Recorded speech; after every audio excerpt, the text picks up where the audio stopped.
أعوذ بالله من الشيطان الرجيم. بسم الله الرحمن الرحيم.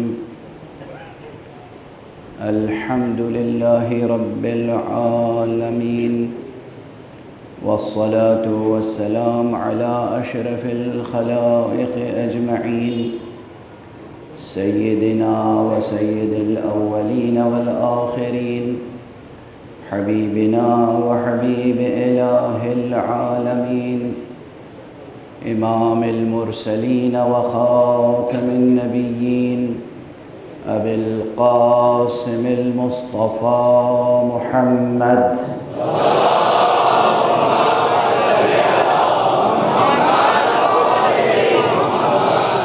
وعلى أهل بيته الطيبين الطاهرين الهداة المهديين المعصومين المظلومين، واللعنة الدائمة على أعداء الحق والدين. أما بعد، فقد قال الله تعالى عز اسمه في محكم كتابه ومتقن خطابه. بسم الله الرحمن الرحيم. الله نور السماوات والأرض، مثل نوره كمشكاة فيها مصباح، المصباح في زجاجة، الزجاجة كأنها كوكب دري يوقد من شجرة مباركة زيتونة لا شرقية ولا غربية، يكاد زيتها يضيء ولو لم تمسسه نار، نور على نور. صدق الله العلي العظيم.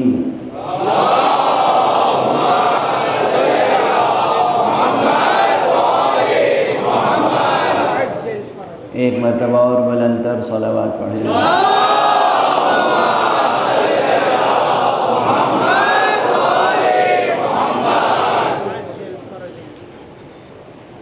قرآن حکیم جو از اول تا آخر نور ہے، اس دیوان نور کی وہ آیت جس کا نام ہی آیت نور ہو، اس کی کیا شان ہوگی؟ یعنی نور کے مجموعے میں جو سب سے درخشاں نور ہے وہ ہے آیت نور. اگر میں بہت چھوٹا سا طالب علم ہوں، بہت معمولی سا طالب علم، لیکن قرآن کی عظمت یہ ہے اور اس میں گہرائیاں اتنی ہیں کہ اگر پورے 1 سال تک صرف آیت نور پر گفتگو ہو تو یہ گفتگو جاری رہ سکتی ہے. کم از کم یہ کلام کسی بشر کا کلام تھوڑی ہے، کلام خالق بشر ہے اور کلام خالق کلام ہے. کلام خالق کلام ہے. اور پھر شان یہ ہے بھئی قرآن مجید کی ہر آیت نور ہے. خدا کی قسم یاد رکھیے گا، یہ پھر جوڑ رہی ہے بات وہاں سے کہ قرآن کی تلاوت کریں یا صرف ترجمہ پڑھ لیں. ترجمے کی اپنی اہمیت ہے، ترجمہ ضرور پڑھیں، مگر یہ اصل متن قرآن جو لوگ صاحب بصیرت ہوتے ہیں. دیکھیے اس چشم سر کی خصوصیت ہے بصارت، اور چشم دل کی خصوصیت ہے بصیرت. جو لوگ صاحب بصیرت ہوتے ہیں وہ دیکھ سکتے ہیں کہ جب انسان قرآن مجید کی تلاوت کرتا ہے تو کیسی نورانیت پیدا ہوتی ہے. بسم اللہ الرحمن الرحیم کہنے سے کیا نور بکھرتا ہے، الحمدللہ رب العالمین کہنے سے کیا نور بکھرتا ہے. یہ مبالغہ نہیں ہے، یہ شاعری نہیں ہے۔ خدا کی قسم قرآن مجید کی تلاوتیں کریں اور اپنے گھر کو، اپنے در کو، اپنے سینے کو، اپنے قلب کو، اپنے باطن کو، اپنے سر کو، اپنے خفی کو، اپنے اخفا کو نور بخشیں، خود اپنی ذات کو اور ماحول ذات کو نورانی بنائیں۔ ماحول زندگی تاریک ہے، کیوں تاریک ہے؟ اس لیے کہ امت نے قرآن کو چھوڑ رکھا ہے۔ قرآن از اول تا قرآن مجید کا ہر حرف نور ہے، ہر حرکت نور ہے، ہر نقطہ نور ہے۔ یہ اس کا معجزہ ہے۔ وہ جب چاہتا ہے تمام انوار کو سمیٹ کر ایک نقطے میں سمو دیتا ہے، اور جب وہ چاہتا ہے تو درجہ بدرجہ، رتبہ برتبہ، افق بافق، نظر بنظر انوار بکھرتے چلے جاتے ہیں، اور سب سے اوپر پھر نظر آتا ہے وہ شجر نور جس کا تذکرہ ہے آیت نور۔ صلوات پڑھ دیجئے محمد وآلہ۔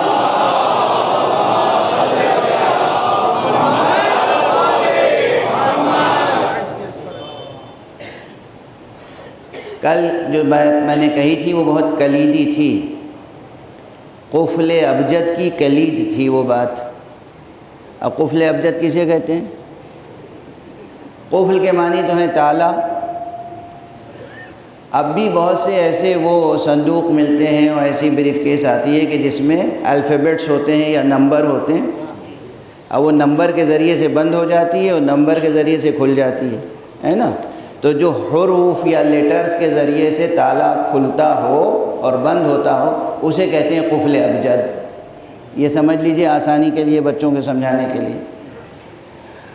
اب یہ استعاراتی طور پر یا مجازی طور پر بہت سے اور معانی میں استعمال ہوتا ہے، یعنی جہاں عبارتیں ہوں گہری، تہدار، اہم، جہاں تہ در تہ مضامین ہوں، وہاں وہ نقطہ یا وہ جملہ جو اس تمام تہدار مضمون کی کنجی ہو کہ وہاں سے شروع کریں تو بات کھلتی چلی جائے، اسے کہہ رہا ہوں کلید قفل ابجد۔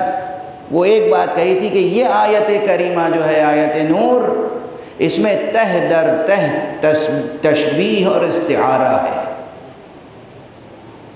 تشبیہ ہے اور استعارہ ہے، اور اس کے اوپر تشبیہ ہے، اور تشبیہ کا پورا ایک نظام قائم کیا گیا ہے۔ کیوں؟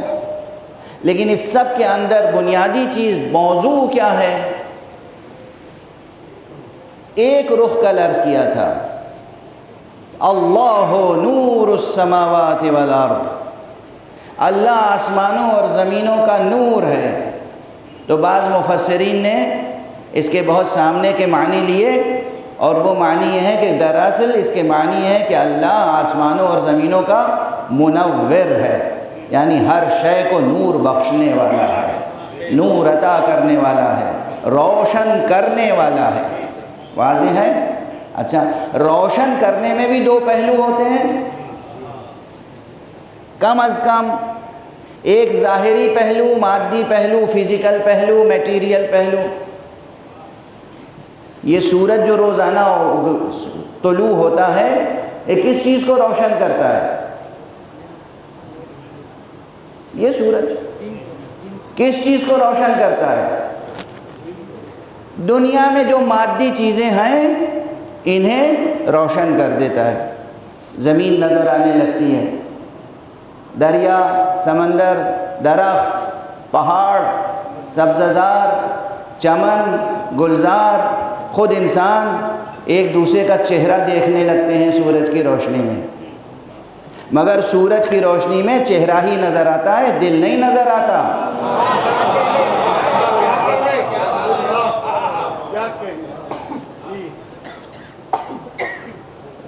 اتنی بات تو آسانی سے سمجھ میں آ گئی نا۔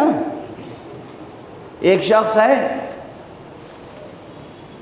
آپ اسے اپنا دوست سمجھتے ہیں، برسہ برس سے، پتہ نہیں دوست ہے یا نہیں،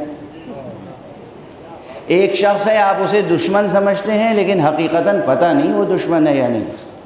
کبھی کبھی صرف خوش فہمیاں اور غلط فہمیاں اپنا رول پلے کرتی رہتی ہیں،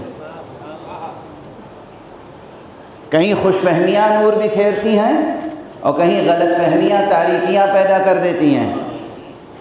تو آپ سمجھ رہے ہیں کہ یہ میرا دوست ہے اور یہ میرا دشمن، روزانہ سورج کی روشنی میں اسے دیکھتے ہیں، مگر سورج کی روشنی میں نہ غلط فہمی دور ہوتی ہے نہ خوش فہمی کافور ہوتی ہے۔ اب کوئی ایسی روشنی بھی ہونی چاہیے نا جو اس چہرے پہ پڑا ہوا نقاب ہٹا دے،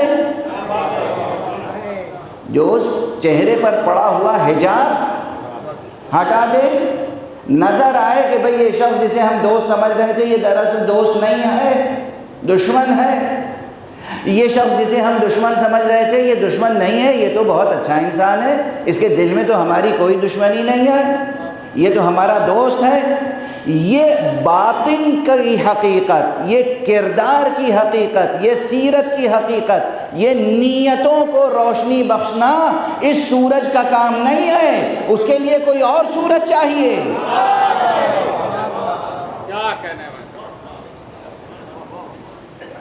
دیکھیں، ان مجلسوں سے دوست اور دشمن کی پہچان بھی اگر لے کے ہم اپنی زندگی کو سنوار نہ سکے تو پھر سرکار سید الشہداء کے تذکرے کے انوار اور اقدار کیسے سامنے آئیں گے، اس سے کیسے فائدہ اٹھائیں گے؟ وہ نگاہیں جو ایک نظر ڈال کے پہچان لیتی تھی کہ حر دشمن نہیں ہے، دوست ہے۔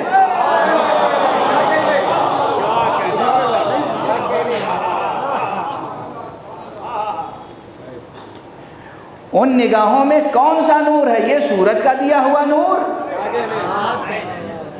نہیں، وہ تو خیر وہ ہے کہ جو خود سراپا نور ہے، وہ تو وہ ہے کہ جو ظاہر سے باطن تک اور باطن سے ظاہر تک نور ہے۔ یہ تو وہ ہے کہ جس کا شجرہ شجرہ نور ہے، جو نور کے صلب سے پیدا ہوا، نور کی کوکھ سے پیدا ہوا، نور کے آغوش میں پروان چڑھا، اور جس کی نسل میں قیامت تک نور علی نور۔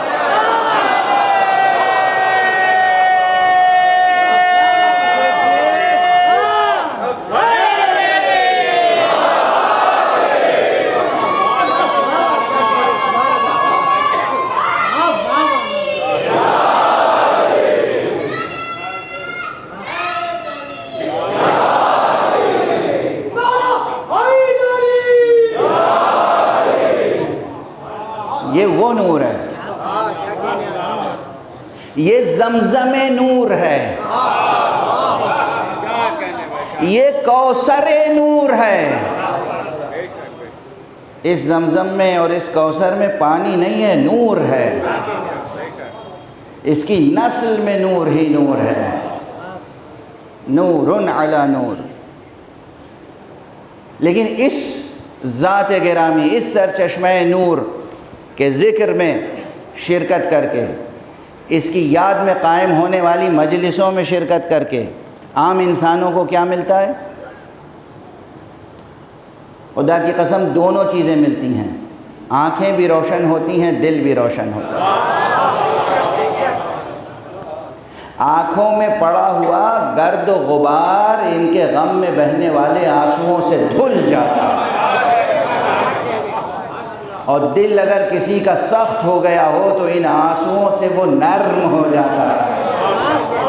اور خدا کی قسم ذکر مبارک حسین ابن علی سے جڑ کر انسان خود مشرق بن جاتا ہے، اس کے گریبان سے آفتاب طلوع کرتے ہیں۔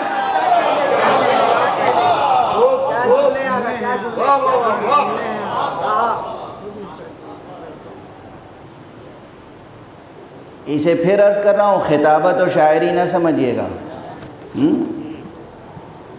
اس تذکرے کا مقصد ہی یہی ہے، آپ اپنے کو تو پہچانیں، اپنے کو پہچانیں۔ خدا بے نیاز ہے، خدا کی قسم، بے نیاز، بے غرض، بے نیاز، غنی علی الاطلاق، ہر شے سے مستغنی۔ وہ اپنے آپ کو پہچنواتا کیوں ہے؟ اسے شوق ہے پہچنوانا جائے۔ ایک بہت عام کانسیپٹ ہے، تو اسے شوق ہے کہ وہ پہچانا جائے۔ نعوذ باللہ، نعوذ باللہ، 100,000 بار نعوذ باللہ۔ وہ کیوں چاہتا ہے کہ آپ اسے پہچانیں؟ اس کی کوئی غرض نہیں ہے۔ اس کو اگر آپ نے پہچان لیا تو آپ اپنے نفس میں وہ عزت محسوس کریں گے کہ میں وہ ہوں جو اسے پہچانتا۔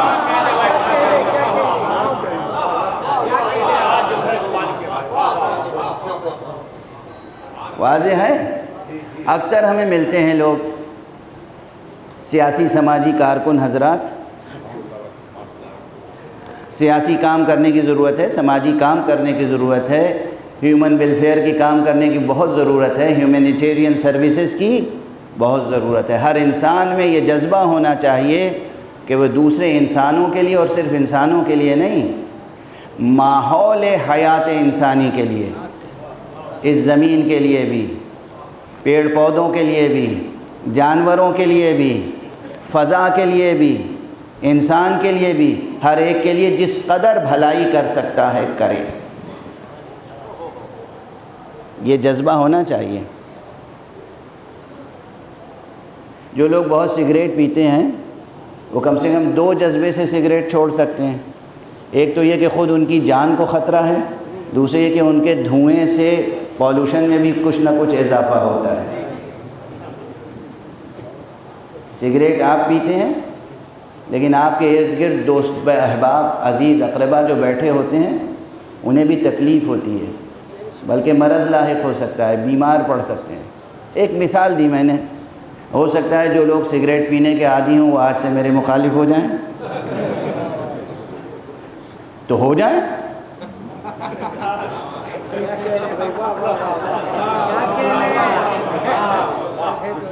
اس خوف سے کہ وہ مخالف ہو جائیں گے، میں یہ کہنا تو نہیں چھوڑوں گا کہ بھائی سگریٹ میں نقصان ہے، اس ڈر سے کہ یہ مخالف ہو جائیں گے، وہ مخالف ہو جائیں گے، تو میں یہ کہنا تو نہیں چھوڑ دوں گا کہ سگریٹ پینا نقصان دہ ہے، پولوشن بھی ہوتا ہے، اور آپ کے دل جگر پھیپھڑے سب خراب ہوتے ہیں، آپ کی عمر کم ہو جاتی ہے۔ بہرحال کہنا یہ کہ آپ اپنی ذات سے بھی ہمدردی کریں، اور ماحول حیات ایسا ماحول بنائیں جو انسان دوست ماحول ہو، ہر چیز کا خیال رکھیں۔ بہرحال یہ جملہ تو درمیان میں آ گیا۔ عرض یہ کر رہا تھا کہ ذکر مبارک حضرت سید الشہداء ابو عبداللہ الحسین علیہ السلام،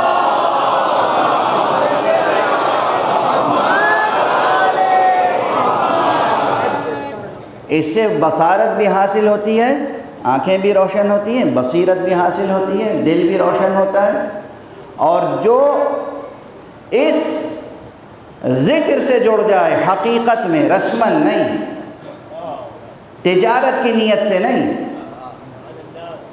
کاروباری ذہن لے کر نہیں، شہرت کی غرض سے نہیں، کسی اور غرض سے نہیں، اس کا وجود نورانی ہو جاتا ہے۔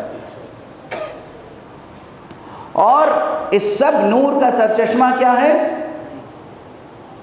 حق سبحانہ و تعالیٰ سے نسبت۔ اس نسبت کو قائم رکھیں، اس شناخت اور پہچان کو قائم رکھیں۔ اللہ نے کیوں اپنے کو پہچانوایا؟ اسے کوئی غرض نہیں ہے، تاکہ آپ صاحب امتیاز ہو جائیں، تاکہ آپ مفتخر ہو جائیں، تاکہ آپ اپنی اہمیت کے قائل ہو جائیں۔ اسی لیے میں نے وہ سماجی اور سیاسی کارکنوں کی بات کی تھی کہ بہت سے لوگ آتے ہیں ملتے ہیں، اور وہ ضرور یہ بتانا چاہتے ہیں، جو لوگ بڑے ہیں، بڑا ظرف رکھتے ہیں، ان کی بات نہیں کر رہا ہوں، لیکن عموماً کوئی شخص 1-2 بار بھی چیف منسٹر سے ملا ہو یا پرائم منسٹر سے ملا ہو، پریسیڈنٹ سے ملا ہو، تو اپنی گفتگو ملا تو ہے 1-2 بار، مگر وہ ذکر کرے گا ایک نشست میں 10-12 بار۔ شاید اس سے بھی زیادہ ہر مولانا کوئی کام ہو تو مجھے بتائیے گا، چیف منسٹر تک میری رسائی ہے۔ مولانا کوئی بات ہو تو مجھے ضرور بتائیے گا، پرائم منسٹر سے میں کہہ کے کروا دوں گا۔ پرائم منسٹر تو آپ کو یاد بھی نہیں ہوں گے، آپ یاد بھی نہیں ہوں گے پرائم منسٹر کو یا چیف منسٹر کو، مگر آپ بار بار اپنی حیثیت بتا رہے ہیں کہ میں اسے جانتا ہوں، میں اسے پہچانتا ہوں۔ خدا اسی لیے چاہتا ہے مجھے پہچان لو۔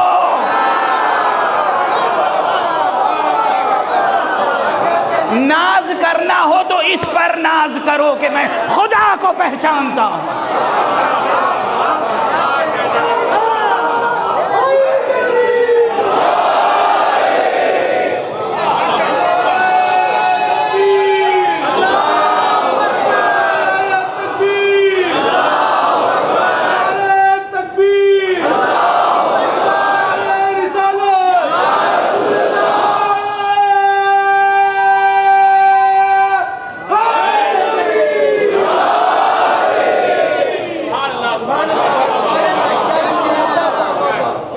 ناز کرنا ہے تو کس پر ناز کرو گے؟ ان سیاسی لیڈروں کی کیا حیثیت ہے؟ جب تک کرسی پر ہیں، جس دن الیکشن ہار گئے پھر کیا ہوگا؟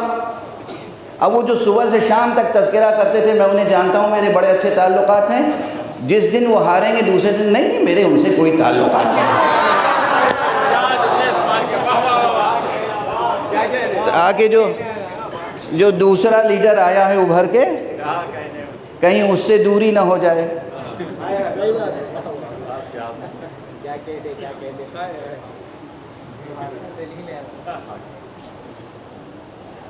توحید حق صمدی پر اتنا کیوں زور دیا گیا؟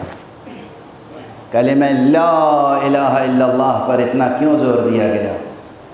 افسوس ہوتا ہے کہ بعض اسکولوں میں، بعض مدرسوں میں، بعض پاٹھشالاؤں میں کوئی کلمہ لا الہ الا اللہ کہہ دے تو لوگ برا مان جاتے ہیں اور ایک ایشو کھڑا کر دیتے ہیں۔ نہیں، ایسا نہ کیجیے۔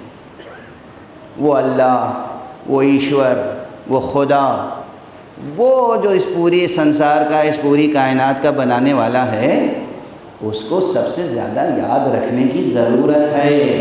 اس کو آپ کی ضرورت نہیں ہے، آپ کو اس کی ضرورت ہے۔ توحید، خدا شناسی، اور صرف اس لیے خدا، آپ سمجھتے ہیں لا الہ الا اللہ کہتے ہیں تو خدا کو سرور آ جاتا ہے، وہ خوش ہوتا ہے؟ محتاج ہے وہ۔ آپ اللہ اکبر کہتے ہیں تو اسے بڑائی مل جاتی ہے، آپ اس کے سامنے جھک جاتے ہیں تو وہ عظیم ہو جاتا ہے، آپ اس کے سامنے سجدہ کرتے ہیں تو وہ اعلیٰ ہو جاتا ہے۔ آپ یہ سمجھتے ہیں جتنی آپ کے پیشانی اس کے سامنے جھکے گی اتنی ہی آپ سرفراز ہوں گے۔ خدا کی قسم، جو اخلاص کے ساتھ، معرفت کے ساتھ، خلوص کے ساتھ، اپنے پورے ارادے اور اختیار کے ساتھ خدا کے سامنے سجدے میں اپنی پیشانی رکھ دے اس خاک پر، پھر وہ خدا کے علاوہ دنیا کی کوئی طاقت اس کے سر کو اپنے سامنے جھکا نہیں سکتی۔ جب بھی کوئی جھکانا چاہے گا تو اسے ایک کرن کی طرح، بلکہ ایک نور کے سرچشمے کی طرح ایک اس کے سامنے جملہ آئے گا، ان مثلی لا یبایع مثلا، مجھ جیسا اس جیسے کی بیعت نہیں کرتا۔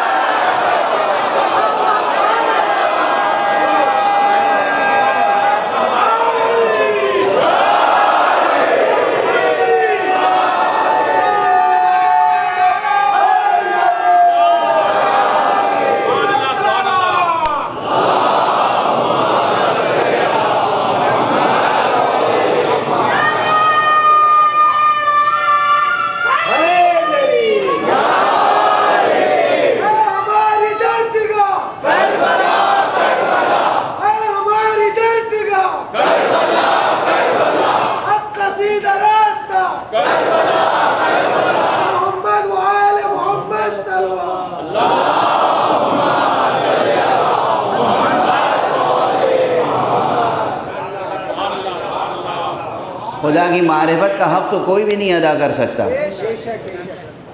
لیکن ذرا سی بھی خدا کی شناخت ہو جائے، ذرا سی معرفت حاصل ہو جائے، ذرا سا رشتہ برقرار ہو جائے خدا سے، تو خدا کی قسم پھر ہر انسان کی یہ کیفیت ہو سکتی ہے، ہم تمہارے سامنے کیوں سر جھکائیں، ہم خدا رکھتے ہیں،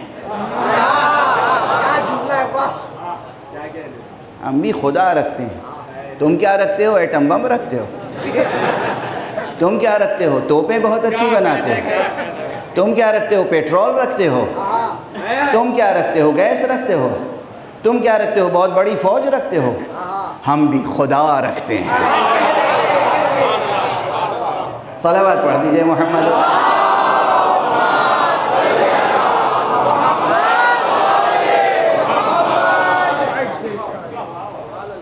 خدا کی قسم میں اکثر اس لیے ذکر کرتا ہوں ممبر پر کہ آقا حسین اور اہل بیت اطہار کی تعلیمات پر عمل کرنے والے جب رہبر پیدا ہو جاتے ہیں تو ان کے ہاں یہ شان نظر آتی ہے۔ مشرق ہو یا مغرب پوری دنیا جھکانے کی کوشش کرتی ہے مگر یہ کبھی جھکتا نہیں ہے سر۔ کس اعتماد کے ساتھ کہتا ہے؟ کس اعتماد کے ساتھ؟ جو دنیا کا سب سے بڑا مغرور ملک ہے اس کو لقب ہی دے دیا شیطان اکبر کا۔ اور میرا میدان سیاست نہیں ہے، اللہ عرض کروں، جو لوگ نیوز بیٹھ کے انالائز کرتے ہیں اور حالات اور سچویشنز اور یہ میڈیا، یہ تو ایک آج کل ایک عجیب و غریب چیز ہے۔ میڈیا بہت عجیب چیز ہے، بہت عجیب۔ بہت پرانی بات ہے، 1992 میں یا 93 میں لاس اینجلس گیا تھا امریکہ، تو وہاں کچھ جوانوں نے، مسلمان جوانوں نے اور اس کے ساتھ کچھ یقیناً غیر مسلم جوان بھی تھے، سب ملے، مومن غیر مومن سب 60-70 کے قریب بچے تھے، جوان نوجوان جو میڈیا میں اور جرنلزم میں کام کر رہے تھے اور جرنلزم کے کورسز کر کے نہیں آ رہے تھے اس فیلڈ میں کام کرنے کے لیے۔ خیر انہوں نے ایک سیمینار، چھوٹا سا سیمینار اب نیا لفظ بناؤں، سیمینار ایک چھوٹا سا ایک گیدرنگ تھی، وہاں سوال جواب، کوشچن آنسر۔ تو انہوں نے جو پہلا سوال کیا کہ آپ کا جرنلزم کے بارے میں کیا خیال ہے، تو کچھ تو سنجیدگی سے اور کچھ حس سے مزاح کے ساتھ میں نے کہا کہ اسلام نے غیبت کو گناہ قرار دیا تھا، آپ نے اسے فن بنا لیا ہے۔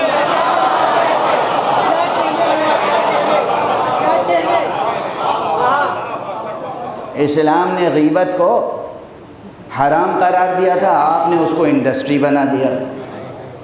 تو یہ میڈیا جو ہے اور جرنلزم آج واقعاً، پہلے جو جرنلسٹ تھے نا، جب ہمارے ملکوں میں آزادی کی لڑائی لڑی گئی، اس زمانے میں جو سیاسی لیڈر ہوتے تھے، جو سماجی کارکن ہوتے تھے، جو ہیومینیٹیرین سروسز کرنے والے لوگ ہوتے تھے، اور ایون جو جرنلسٹ ہوتے تھے، وہ جرنلزم کو بھی عبادت سمجھ کے کرتے تھے کہ ہمیں جھوٹی خبریں نہیں شائع کرنی ہیں، ہمیں صحیح بات پہنچانی ہے عوام تک، ہمیں ظلم کا مقابلہ کرنا ہے، ہمیں حق بات کہنی ہے اور حق کا پرچم بلند رکھنا ہے۔ وہ قلم کی حرمت اور ناموس سے واقف تھے، جان دے دیتے تھے، سزائیں کاٹتے تھے، مگر غلط پروپیگنڈے کا حصہ نہیں بنتے تھے۔ وہ بھی جرنلسٹ تھے، ہمارا سلام ہو ان جرنلسٹوں کو اور میڈیا کے ان عظیم کام کرنے والوں کو۔ لیکن اب آج کل صورتحال کچھ بدل گئی ہے، تو کچھ کی کچھ خبریں نشر ہوتی رہتی ہیں، انالائز کرتے ہیں ملکوں کے بارے میں، حقیقت کچھ ہے، پہلے سے آپ پریڈکشنز پہ پریڈکشنز کیے جا رہے ہیں۔ میں 100% اندر کی بات بتا رہا ہوں، سبحان اللہ۔ کوئی کیس سپریم کورٹ میں چل رہا ہے، وہ ججز تو محترم ججز بعد میں فیصلہ کریں گے، یہ جو میڈیا میں ٹیلی ویژن اینکرز ہیں یہ لوگ پہلے ہی فیصلہ سنا دیتے ہیں۔ ہے نا یہ مصیبت؟ سپریم کورٹ کے لیے بھی یہ مصیبت ہے، سپریم کورٹ کے لیے بھی یہ مصیبت ہے، عوام کے لیے بھی مصیبت ہے۔ بہرحال اللہ کرے کہ یہ میڈیا اور جرنلزم کا فن اپنی عظمتوں اور حرمتوں کے ساتھ باقی رہے۔ میں جو بات عرض کرنا چاہ رہا ہوں، مثلاً ایران، مثال دے رہا ہوں، مثلاً آیت اللہ العظمیٰ خامنئی رہبر انقلاب اسلامی،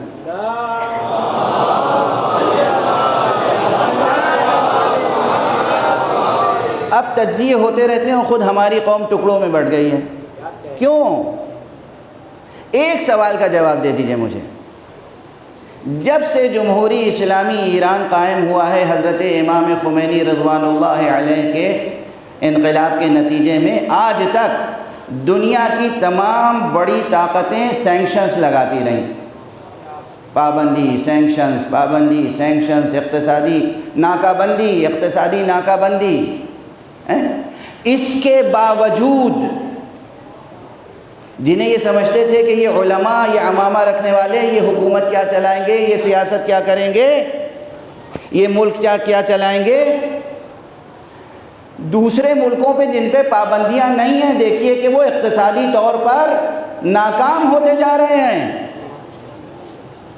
چھوٹے بڑے ملکوں کو دیکھ لیجئے، اقتصادی طور پر ناکام، سری لنکا سے لے کے اور بہت سے ملکوں کو دیکھ لیجئے، کچھ ناکام ہو چکے ہیں، کچھ ناکام ہیں مگر مان نہیں رہے ہیں ابھی کہ ہم ناکام ہیں۔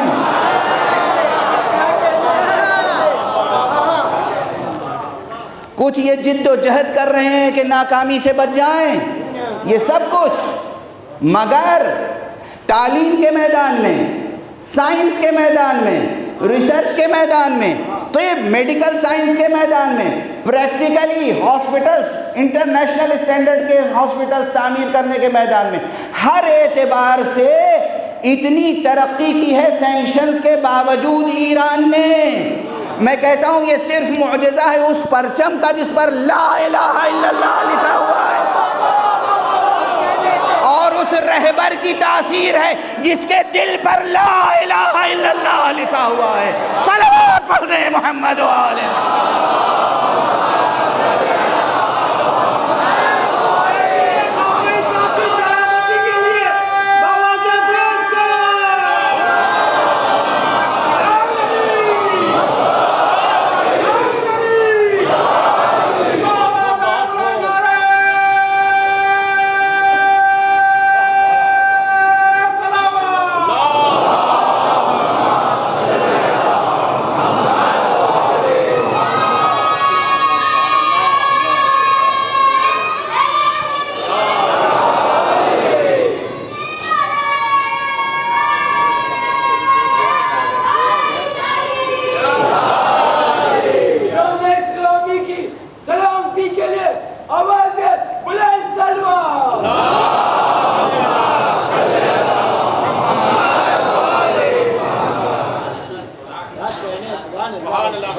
حالات سامنے ہیں۔ کس کا معجزہ ہے؟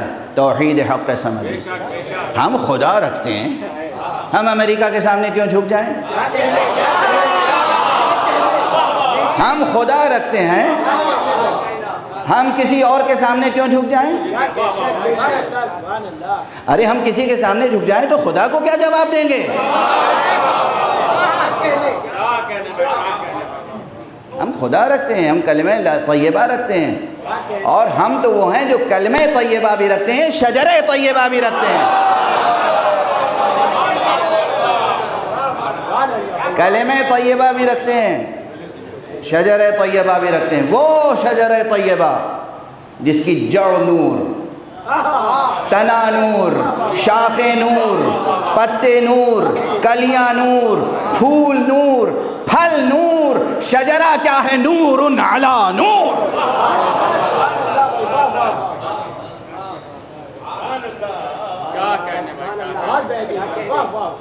یہ جو میں مثال دے دیتا ہوں ایران کی اور خامنئی صاحب کی، تو ظاہر ہے صرف ایک مثال ہے، مثال ہے تاکہ آپ کے سامنے مثال رہے کہ اگر ایمان درست ہو،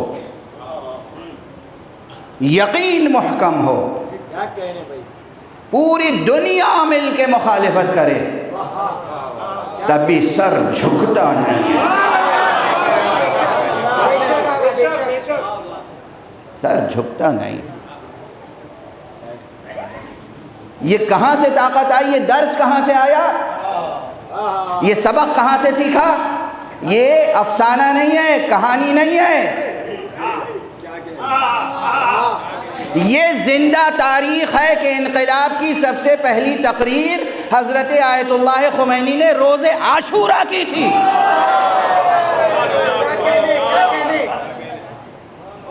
روز عاشورہ حسینی، اس کے معنی کیا ہیں؟ دست ادب جوڑ کے عرض کر رہا ہوں، جہاں تک میرے عزاداران حسینی سماعت فرما رہے ہیں، عزاداری سوگواری ہے، عزاداری غم منانا ہے، عزاداری آنسو بہانا ہے، عزاداری ماتم کرنا ہے، مگر عزاداری دشمن کے آگے سر تسلیم خم کرنا نہیں ہے۔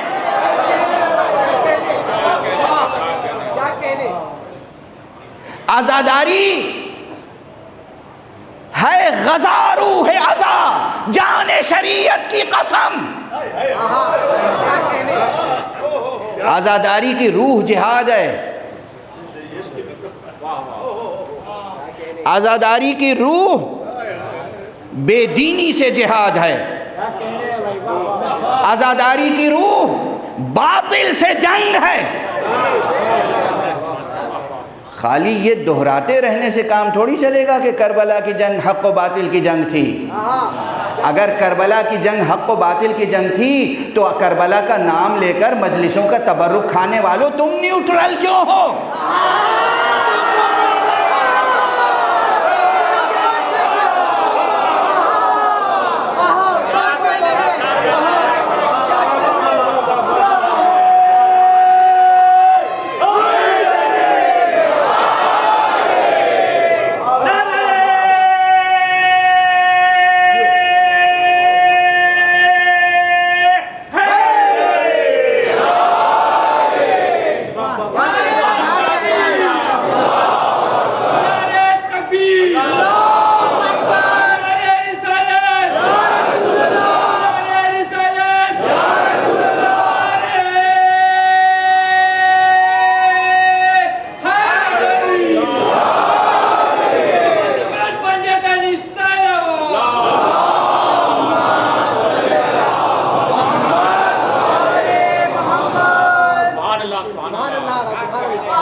خدا کی قسم، قرآن کی قسم، اس دل پر نور کی قسم جس پر قرآن نازل ہوا، اس کے پورے شجر نور کی قسم، کربلا حق و باطل کی جنگ تھی۔ اور ایک جملہ بدل دوں، آج سے یہ نہ کہیے گا کربلا حق و باطل کی جنگ تھی، کربلا حق و باطل کی جنگ ہے۔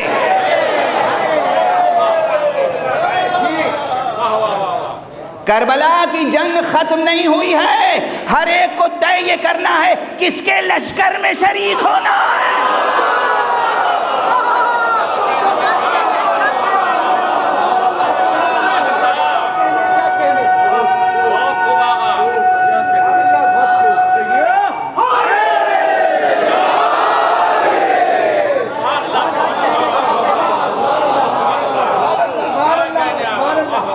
کربلا کی جنگ تھی نہیں،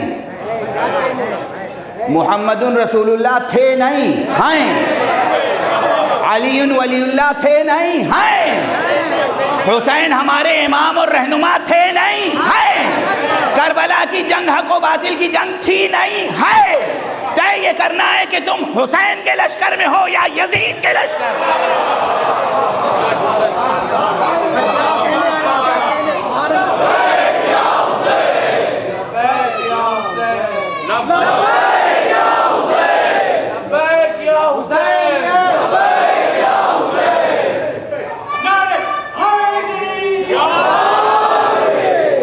ہر شخص، ہر فرد، ہر مرد، ہر عورت، ہر وہ بچہ جو سن تمیز تک پہنچ چکا ہو، ہر وہ بچہ جو سفید اور کالے رنگوں کو پہچانتا ہو، ہر وہ بچہ جو اندھیرے اجالے کی تمیز پیدا کر چکا ہو، ہر وہ بچہ جو رات اور دن میں فرق کرتا ہو، اس کی ذمہ داری ہے کہ جہاں تک ممکن ہے حق کا ساتھ دے سکے حق کا ساتھ دے، جتنی اس کی کیپیسٹی ہو، جتنا باطل سے دور ہو سکتے ہو دور ہو، جتنا باطل کو رد کر سکتے ہو رد کرو، جس قدر باطل کو کچل سکتے ہو کچلنے کی کوشش کرو، جس قدر باطل کو روند سکتے ہو روندنے کی کوشش کرو، جتنی تمہاری سکت ہو۔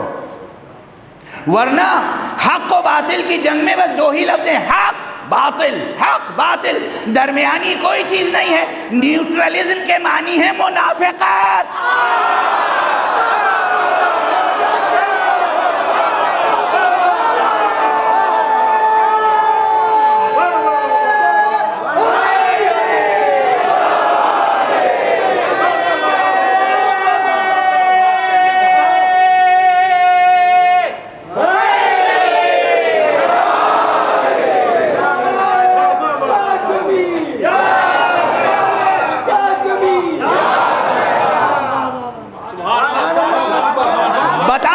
دنیا کو کہ ہم خدا رکھتے ہیں، اٹھو اور بتاؤ کہ ہم خدا رکھتے ہیں۔ اور اگر یہ کہنے کے لیے سر زخمی بھی ہو جائے تو خوف کس کا ہے؟ ڈر کس بات کا؟ محبت ہے اس زندگی سے؟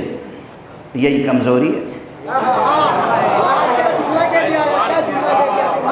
ساری کمزوری ہے۔ یہ ساری کمزوری انسان کی یہ ہے کہ محبت ہے کس سے؟ اس زندگی سے۔ زندگی سے تو عشق ہونا چاہیے، مگر اس زندگی سے نہیں، اس زندگی سے۔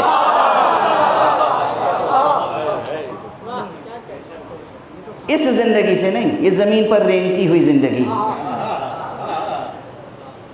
یہ کائی اور کیچڑ میں آلودہ زندگی، یہ خاک اور خون میں آلودہ زندگی، یہ خاکنائے دہر میں محدود زندگی، یہ زندگی جس کا آخری لمحہ موت کہلاتا ہے، یہ زندگی محبت کرنے کے قابل نہیں ہے۔ اس زندگی سے محبت کرو جو عظیم الشان زندگی ہے، جس کے بعد زندگی ہی زندگی ہے، زندگی ہی زندگی ہے، زندگی ہی زندگی ہے۔ انسان ازلی تو نہیں ہے مگر ابدی ہے، بشرطے کہ نور علی نور کا پیغام سمجھ لے۔ زندگی بھر، زندگی بھر، زندگی بھر، زندگی بھر، لبیک یا حسین، لبیک یا حسین، لبیک یا حسین، لبیک یا حسین،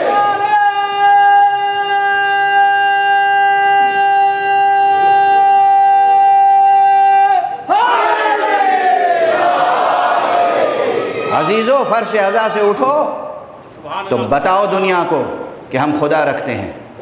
اور جب کوئی پوچھے کہ کس نے کہا تم سے کہ خدا بھی ہے، کہنا حسین نے کہا ہے۔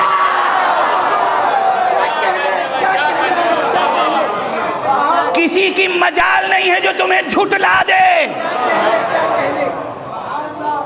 فلسفی، منطقی، مشککین، کمیونسٹ، خدا کے انکار کرنے والے ملحد، سفسطی، کوئی بھی آ جائے، فرش عزا سے اٹھو، اعلان کرو کہ ہم خدا رکھتے ہیں۔ اور جب کوئی پوچھے کس نے کہا خدا بھی وجود رکھتا ہے، کہہ دینا حسین نے کہا ہے۔ یہ نہ کہنا سقراط کی یہ دلیل ہے اور بقراط کی وہ دلیل ہے، اور فلسفی افلاطون نے یہ کہا اور ارسطوٹل نے یہ کہا اور حکیم نے یہ کہا اور فلسفی نے یہ کہا اور علامہ نے یہ کہا۔ نہیں، ایک جواب ہو، خدا ہے، یہ ہمیں حسین نے بتایا ہے۔ مجال ہے کسی کی کہ جو جھٹلا سکے؟ اسی لیے بس وقت گزر گیا، بہت سی باتیں عرض کرنی تھی، وقت گزر گیا،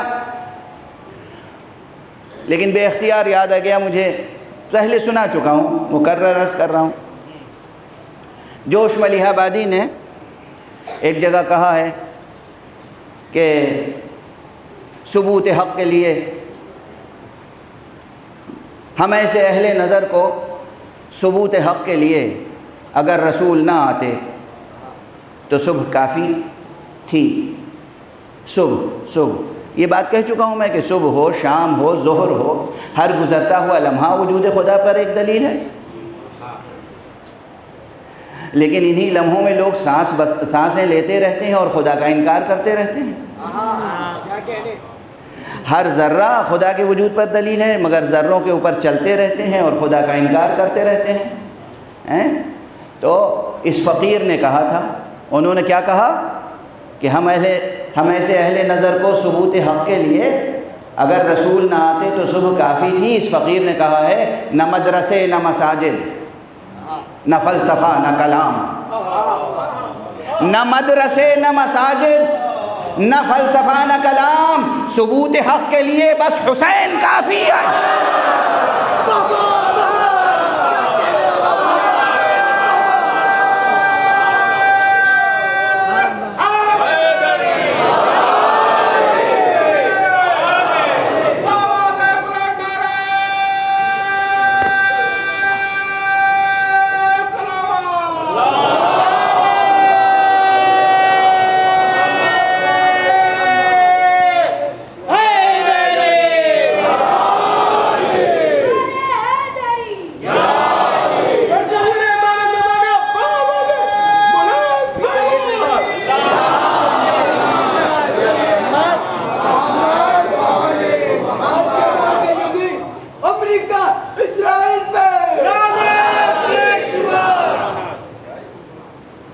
مجھے بھی تقریر کرنے دیں،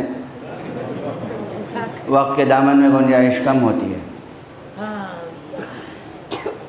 ایک چیز یاد رکھیں، جس کا نام لے رہے ہیں نا اس کی ضرورت ہی نہیں پیش آئے گی۔ معصوم نے کہا ہے کہ الباطل یموت بترک ذکر، باطل کا نام لینا چھوڑ دو خود ہی مر جائے گا۔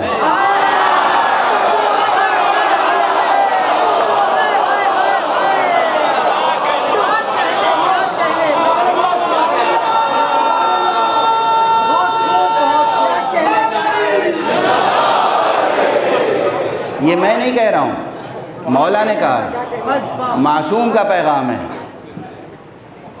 الباطل یموت بترک ذکر، باطل کا نام نہ لو، ذکر چھوڑ دو اس کا، خود ہی مر جائے گا۔ ہم میں سے بہت سے یہ گناہگار ہیں، اشارتاً کنایتاً طنز کرنے کے لیے، واہ واہ کرنے کے لیے، سبحان اللہ کے لیے، آپ کے نعروں کے لیے اتنا باطل کا تذکرہ کیا کہ جسے مر جانا چاہیے تھا بہت پہلے، آج تک زندہ ہے۔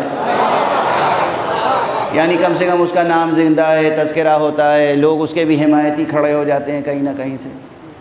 نہیں، حق کا بیان کرو، حق سے وابستہ ہو جاؤ، ثبوت دو زبان سے لے کر عمل تک کہ حسینی ہو، عزادار ہو۔ عزادار کے معنی کیا ہے؟ غزہ، غزہ یعنی غزوہ، جنگ، جہاد، جد و جہد، کوشش، جنگ ہے غزہ روح عزا، ہے غزہ روح عزا۔ یہ غزہ غذا نہیں ہے، غزہ ہے، غین زے الف، دال دال والا غذا نہیں ہے، یہ رے زے والا زے ہے غزہ روح عزا، جان شریعت کی قسم۔ یہ یاد رکھیں، بے دینی کے خلاف کام کرنے کا نام ہے عزاداری، باطل کے خلاف کام کرنے کا نام ہے عزاداری۔ آنکھوں میں آنسو ہو مگر دل میں کمزوری نہ ہو، ہاتھوں میں اتنی قوت ہو کہ جب مولا کی مرضی ہو علم ہاتھ میں اٹھائیں اور جب مولا کی مرضی ہو شمشیر ہاتھ میں اٹھا لیں۔ مولا کی پابند، زندگی کی ضرورتیں پوری ہونی چاہیے، انسانوں کی خدمت ہونی چاہیے، ماحول زندگی کو شر سے پاک کرنا ہے، ماحول زندگی کو انسان دوست ماحول بنانا ہے، اور انسان دوست ماحول یعنی حق پسند ماحول۔ بس گفتگو ختم کر رہا ہوں، روک رہا ہوں، بہت کچھ عرض کرنا چاہتا تھا لیکن تسلسل بیان کچھ اس طرف آگے بڑھتا چلا گیا۔ اس طرح مجلسوں میں آپ جس طرح انہماک سے شرکت کر رہے ہیں، تمام مجلسوں کی بات کر رہا ہوں، مجلسوں میں شرکتیں کم نہ ہوں۔ یہ جو نیا کلچر آ گیا ہے 2 سال کے کووڈ کی وجہ سے کہ کچھ لوگوں نے گھروں پر بیٹھ کر صرف چینلوں کے ذریعے سے اور انٹرنیٹ کے ذریعے سے مجلس عزا میں شرکت کرتے ہیں، اس کا بھی اپنا ثواب ہے، لیکن اپنے گھر سے نکلیں، جتنے قدم چل کے آپ آئیں گے فرش عزا تک اس کا ثواب ہے۔ مجلس میں شرکت کریں، ان مجلسوں میں معصوم کے انوار شریک ہوتے ہیں، ان مجلسوں میں ملائکہ شریک ہوتے ہیں، ان مجلسوں میں فرشتے شریک ہوتے ہیں، ان مجلسوں کی سعادتوں اور برکتوں کو اپنے دامن میں سمیٹیں، مجلسوں میں شرکت کریں، اور جو پیام حسینی کو لے کر، جو پرچم حسینی کو لے کر جلوس عزا برآمد ہوتے ہیں، ان میں بھی شرکت میں کمی نہ آئے۔ ہاں، صفائی سے، ڈسپلن سے، احتیاط سے، سب کو پیغام حسین دینے کے لیے آپ کی آنکھوں میں آنسو ہوں اور ساری انسانیت کے لیے آپ کے دل میں ہمدردی ہو، اس طرح شریک ہوں۔ مجھ سے آج التماس کرنے والوں نے ایک عجیب و غریب نام یاد دلا دیا کہ ان کے لیے سورہ فاتحہ پڑھواؤں، مجلس کے بعد انشاءاللہ سورہ فاتحہ بھی پڑھیے گا اور ان کی روح کی بلندی کے لیے دعا کیجیے گا۔ اس بمبئی میں عزاداری کے فروغ میں اور خصوصیت کے ساتھ جو جلوس عزا ہے، شام غریباں کا جلوس، عاشور کا جلوس اور جتنے بھی جلوس نکلتے ہیں، ان جلوسوں کو قائم کرنے میں اور فروغ دینے میں حضرت علامہ عباس رضوی مرحوم کا بہت کنٹریبیوشن ہے۔ بھلائیے گا نہیں اس نام کو، ان کے لیے سورہ فاتحہ سے ان کی روح کو شاد کیجیے گا اور جلوسوں میں شرکت کیجیے گا خصوصیت کے ساتھ۔ مجلس عزائے حسین اور جلوس حسین، جلوس ماتم، جلوس عزا، اس کی رونق میں کمی نہ آنے پائے۔ اگر کوئی کمی آ گئی تو ہم امام کو منہ دکھانے کے قابل نہیں رہے۔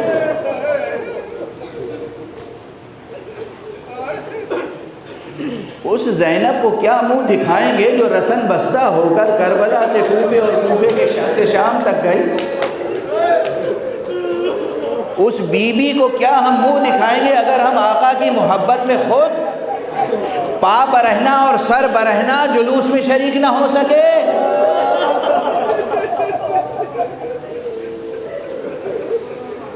اعلان نام حسین و پیغام حسین بہت بڑا مذہبی فریضہ بھی ہے، انسانی فریضہ بھی ہے۔ ہر انسان کو یہ بتانا ہے کہ امام حسین کون تھے۔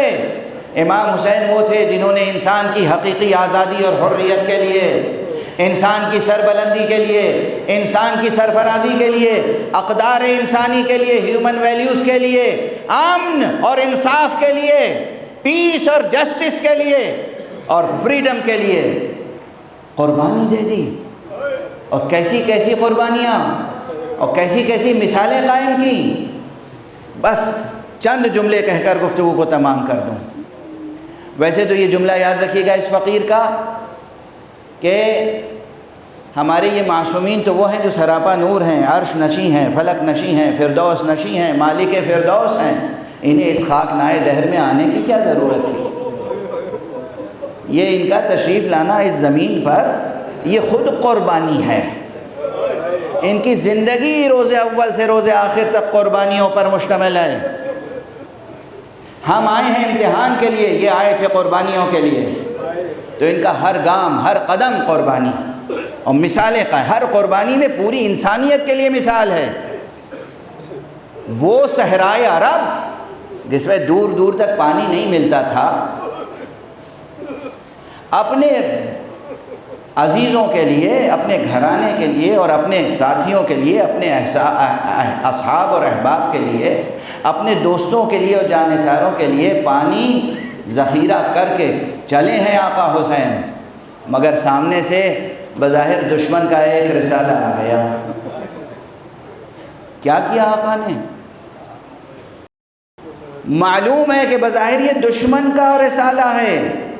وہ علم امامت الگ ہے کہ کل حر کی تقدیر کیا ہوگی، مگر حر کے ساتھ ایک بڑا رسالہ ہے، وہ سب دشمن ہیں، اس میں سے اکثر دشمن ہیں۔ مگر آقا حسین نے یہ نہیں پوچھا آئے ہو کس لیے، یہ بعد کی بات ہے۔ سب سے پہلے دیکھا کہ یہ پیاسے ہیں، ہونٹ خشک ہو رہے ہیں، پیاس کی شدت سے بہت سے ہیں جن کی آنکھوں میں دھند ہے، انہیں صحیح نظر نہیں آ رہا ہے۔ بہت سے جاں بلب ہیں، واقعی جانیں لبوں پر آ گئی ہیں۔ اور صرف انسان نہیں، جن گھوڑوں پر سوار ہو کے وہ آئے ہیں ان گھوڑوں کی حالت یہ ہے کہ ہلاک ہونے والے ہیں۔ امام نے فرمایا علی اکبر، عباس، قاسم، اون و محمد، ارے یہ جو مشک ہیں پانی کے، ان کے دہانے کھول دو۔ ہم آج آقا حسین کے نام پر سبیلیں لگاتے ہیں۔ آقا حسین نے جس موقع پہ سبیل لگائی تھی دشمنوں کے لیے، حملہ آور ہونے والے لشکر کے لیے، اور اس میں ایک عجیب و غریب منظر ہے۔ ایک آقا کی حیثیت، آقا جو صاحب معرفت ہیں ان کے لیے تو حسین شہنشاہ دو جہاں ہیں، لیکن جو معرفت نہیں بھی رکھتے وہ کتنی معرفت رکھتے ہیں۔ آقا حسین اس وقت اپنے قافلے کے قافلہ سالار تھے، بنی ہاشم کے سید و سردار تھے۔ جو لوگ ساتھ میں تھے ان میں سب سے عظیم ہستی تو امام حسین کی تھی نا، تو ظاہر ہے ان کے ساتھ غلام تھے، کنیزیں تھیں، لشکر میں بہت سے اصحاب تھے، بہت سے خدمت گزار تھے، پھر اعزا تھے، اقربا تھے، سب تو لگے ہوئے تھے پانی پلانے میں، لیکن کرم، جود، سخاوت، کرم، جود۔ آقا نے دیکھا ایک شخص ہے جو خود اپنی حالت بیان کرتا ہے کہ پیاس کی شدت سے میری آنکھوں میں ایسی دھند تھی کہ کچھ نظر نہیں آ رہا۔ آقا کی طرف سے آنے والے مشکیزے کا دہانہ میرے منہ کے قریب لاتے تھے مگر مجھے دہانہ نظر نہیں آتا تھا۔ تو میں نے دیکھا کہ آقا حسین اپنی کرسی سے تشریف لائے، میری طرف بڑھے اور اپنے ہاتھوں سے یوں چلو سے مشک سے پانی لیا اور میرے دہن سے لگا کر کہا پانی پی لے، پانی پی لے، تو بہت پیاسا معلوم ہوگا۔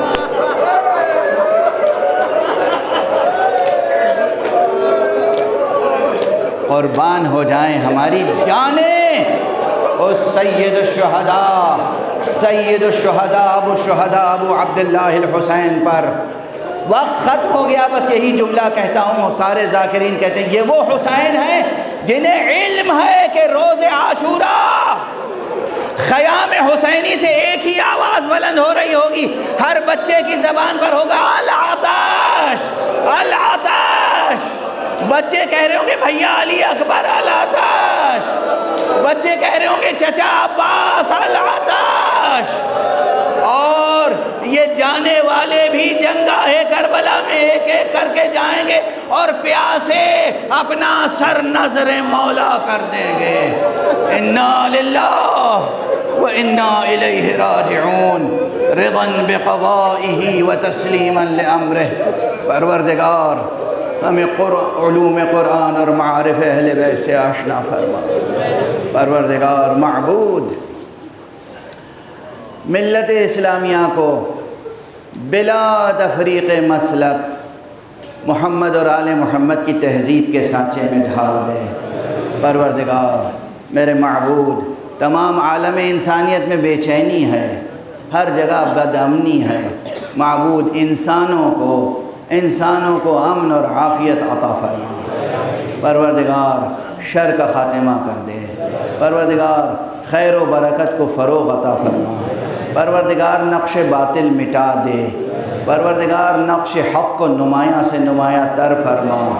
پروردگار عالم انسانیت میں جو بھی اچھے رہنما اور لیڈر کام کر رہے ہیں ان کی تائید فرما۔ ہمارے سروں پر حضرت آیت اللہ العظمیٰ سید علی حسینی خامنئی کا سایہ برقرار رکھ۔ پروردگار حضرت آیت اللہ العظمیٰ سید علی حسینی سیستانی کا سایہ برقرار رکھ۔ پروردگار جو اچھے علماء خدمت کر رہے ہیں ان کو صحت عطا فرما، عافیت عطا فرما۔ حضرت حجت الاسلام والمسلمین مولانا حسنین کناروی صاحب کو اور صحت عطا فرما۔ پروردگار جتنے بھی بیمار ہیں، مریض ہیں، انہیں صحت عطا فرما۔ معبود پروردگار اپنے ولی آخر کو اذن ظہور عطا فرما اور ان کے ہاتھوں سے اپنی رحمت و رافت و عدالت کا پرچم لہرائے۔